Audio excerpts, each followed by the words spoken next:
you've been feeling off, sick for no reason, spiritually drained, random anxiety, but nothing shows up in tests. No doctor can explain it. So let me ask you something real. What if it wasn't your health, but your protection that's been attacked? Witchcraft isn't always cast by strangers. Sometimes it's sent by people who've hugged you. And the scariest part, you won't see it coming until everything inside you starts breaking. But Islam didn't leave you defenseless. The Prophet Muhammad ﷺ gave us 7 protections that sihr, envy, and evil eye can never penetrate. So don't skip this. Don't leave it for later. Watch this now, before you forget, before someone else needs it, or before YouTube buries this video and you never see it again. Let's begin. Protection 1. You keep exposing yourself without realizing it. Let's be honest, some people are basically begging to be harmed, not because they're evil, but because they're wide open. You don't need to visit a magician to be vulnerable. All it takes is a public account, a camera, and a moment of pride. You just got engaged? Post. You just landed a job? Post. You're glowing up, traveling, healing? Post. And then days later, something starts to feel wrong. You can't focus.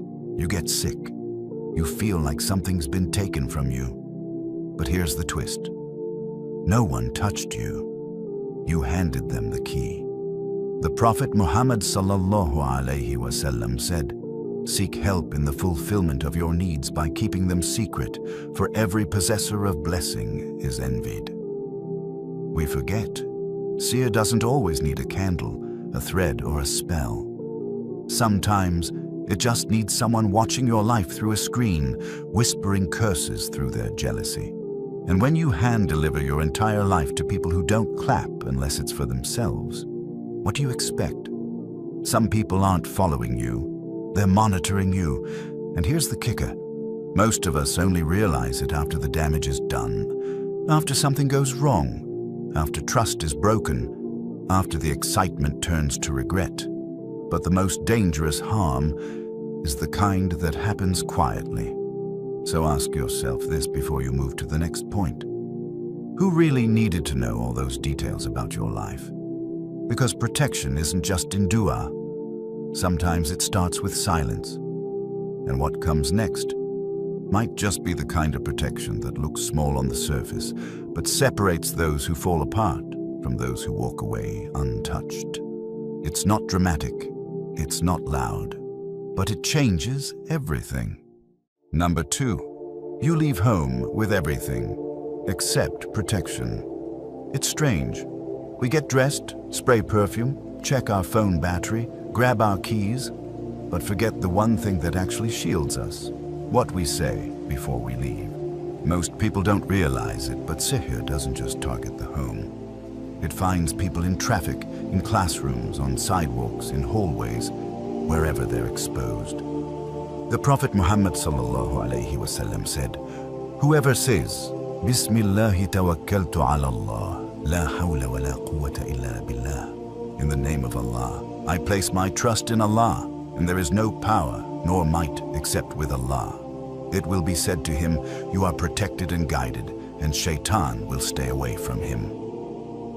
But how many people rush out into the world with perfect clothes and zero shield? Reciting your morning adhkar, making dua before stepping out, whispering even a short zikr, it doesn't take time, but it does take awareness, because evil doesn't ask for permission. And protection only works when it's used before the harm. Some people lock their doors but leave their souls open. You ever wonder how many dangers you walked right past today and didn't even realize it? Not because they were invisible, but because you were too caught up in everything else. That's the thing about warnings. They don't always shout. Sometimes they whisper, and when we stop listening, that's when the harm walks right in. Number 3, you treat the Qur'an like decoration. There's a copy of it on the shelf, a verse framed on the wall, an app on your phone. But the last time you actually read it with reflection? Maybe weeks ago, months, maybe last Ramadan. The Qur'an isn't a symbol of blessing. It is the blessing. but only if it's alive in your home. The Prophet Muhammad sallallahu alaihi wasallam said, "Do not turn your homes into graves. Verily, Shaitan flees from the house in which Surah Al-Baqarah is recited." And yet many of us are trying to fight unseen harm with closed books and forgotten ayahs. Surah Al-Baqarah is one of the most powerful protections against sihr, but most don't even try. Think it's too long? Read just the first few and last few ayahs. Can't recite fluently?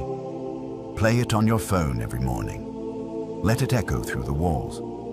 And if you want to go even deeper, recite Surah Al-Baqarah aloud, blow into water, and sprinkle that water in every corner of your home. It might sound simple, but the evil that's been hiding won't think so. Don't just display the Qur'an, activate it, because sihr can't survive in homes filled with Allah's words. But here's the unsettling part. Not every attack comes from outside. Some begin with what we ignore inside ourselves. The laziness we justify, the envy we dismiss, the cracks we cover up. You don't need someone casting something on you when the real damage is happening in silence, from within. So now, let's talk about the one type of protection that most people never think they'll need, until they're already the ones unintentionally inviting harm. Number 4, you miss Fajr, but still expect to be protected. Let's be real. We are the 8 a.m. generation. Wake up late, check our phones, scroll half-conscious in bed, and then panic because we're running late for class, work, or whatever imaginary deadline we made up that morning. But Fajr? That gets skipped like it's not urgent. You'd think the one appointment that decides whether you're under Allah's protection for the whole day would be at the top of our priorities. But we treat it like a background notification. Snooze, delay, excuses. The Prophet sallallahu alaihi wasallam said, "Whoever prays the morning prayer, he is under the protection of Allah." Now here's the part that hurts a little. You ask Allah to protect your mind, your peace, your family, your future, but you can't even get out of bed to meet the one who offers it. Some of us wouldn't dare miss a Zoom meeting or lecture attendance. But we miss Fajr 3 days in a row and act like we're still spiritually insured. That's not a routine issue. That's a warning sign. Fajr isn't just a checkbox. It's a gate. And when you don't stand at that gate, you leave it open. Missing it once? Okay. Life happens. But when missing it becomes your new normal, don't be surprised when chaos walks in. But now, let's talk about something we know is powerful. We repeat it, frame it, memorize it. Yet somehow, we barely use it. Number 5, you don't recite the last 3 surah, even though they were sent for this. When the Prophet Muhammad sallallahu alaihi wasallam was affected by sihr, he sallallahu alaihi wasallam didn't go to a scholar or healer. Allah revealed something stronger than anything the magicians could conjure. Surah Al-Ikhlas, Surah Al-Falaq, and Surah An-Nas, the ultimate spiritual firewall. Yet for most of us, these surahs are more familiar from childhood competitions than actual daily protection. We say we're afraid of the evil eye, of envy, of witchcraft. But when's the last time we recited these 3 surahs every single morning and night, like the Prophet sallallahu alaihi wasallam taught us? Let that sink in. The Prophet sallallahu alaihi wasallam, the best of all creation, the one closest to Allah, never skipped this protection. And we do? We call it basic. We treat it like a warm-up. And then we wonder why things start falling apart out of nowhere. These 3 surahs aren't just verses. They're weapons, and yet we're walking into spiritual battles every day with nothing but anxiety and a hope for the best mindset. Recite them. Blow over your hands.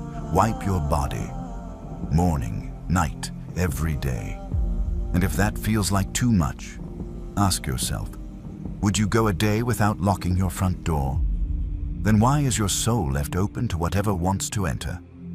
The scariest thing about sihr is that you often don't know it's working. until it already has. But the mercy of Allah is this: the cure was always there, waiting to be used. But what about the things already inside your space? The ones that don't look harmful, but carry a strange weight? The kinds of things that make your chest feel tight, your sleep turn shallow, and your gut whisper something's wrong. Because sometimes, Seher doesn't knock at your door. It's already sitting inside. Number 6, you let strange things stay in your house. Even when your gut tells you something's off. That souvenir from someone you never trusted. That bracelet you found but never bought. That decorative piece that makes you feel off every time you walk past it. But you keep it because it's probably nothing. But Sihr isn't always cast through spells or rituals. Sometimes it's hidden in plain sight. Throughout Islamic tradition, our scholars and predecessors exercised caution in their homes, removing items of unclear origin, avoiding things that created discomfort, and staying aware of the unseen. Because not every danger announces itself. Some just sit quietly until you finally notice what's wrong. And the scary part, you already felt it, that uneasiness, that tension when you enter a certain room, that resistance to pray in a certain spot. That's not random. Clean your space. Recite Surah Al-Baqarah aloud in your home. Blow on water, sprinkle it in the corners. Ask Allah to expose anything not meant to stay. And most importantly, trust that subtle warning Allah placed in your chest. Your gut isn't just instinct, it's mercy. But some harm doesn't come through what enters your home. It comes through what enters your ears. The voices you let echo in your head, the content you keep consuming, and the people you think are harmless until the damage is already done. Number 7, you let toxic voices stay in your head, and you call it entertainment. Let's be brutally honest. You wouldn't invite a magician into your house to perform seer on you, but you let someone on your feed do it. One reel at a time. Influencers mocking religion, music whispering darkness into your soul. Podcasts filled with envy, disrespect, ego. But it's just background noise, right? Wrong. Seer doesn't always arrive with smoke and cymbals. Sometimes it drips slowly, through earbuds, through voices, through repetition, until your ruh starts to rot, and you blame it on stress. The Prophet ﷺ told us that words carry power. The Qur'an is a word, Dawah is a word. Seher itself is often built from words. So how can we think it's harmless to absorb lyrics, jokes, or voices that make us numb to haram? And the worst part, some of these voices don't even whisper anymore. They shout, and we follow them anyway. Because they're relatable, they're funny, they're viral. But viral doesn't mean safe. Protect your ears like you protect your eyes. Unfollow them, mute them. Don't let someone's content become your curse. Because the scariest spells aren't cast in silence. They're played on repeat. And now, we've reached the final reminder, the one that ties all of this together. Because protection isn't just about what you do. It's about who you turn to when everything else fails. There will be days when you still feel weak, when your chest is tight, when your du'as feel dry and your thoughts spiral in directions you don't even understand. And that's when you remember. Allah is not waiting for you to be perfect. He's waiting for you to be real, to call on Him, to trust that no spell, no eye, no darkness has any power unless Allah wills. The Qur'an says, "But they do not harm anyone except by permission of Allah." So repeat this. Allah is sufficient for me. There is no God but Him. Say it in the morning. Say it at night. Say it when fear creeps in. Say it when you think you're under attack. Because the moment you remember who truly protects you is the moment nothing else gets through. And if you're still here, maybe you're meant to say this out loud. Or even type it below. Ya Allah, protect me from what I can't see and strengthen me for what I can. And if this video helped you, share it before someone else walks unprotected. May Allah guard your heart, your home, and your hidden battles. Ameen.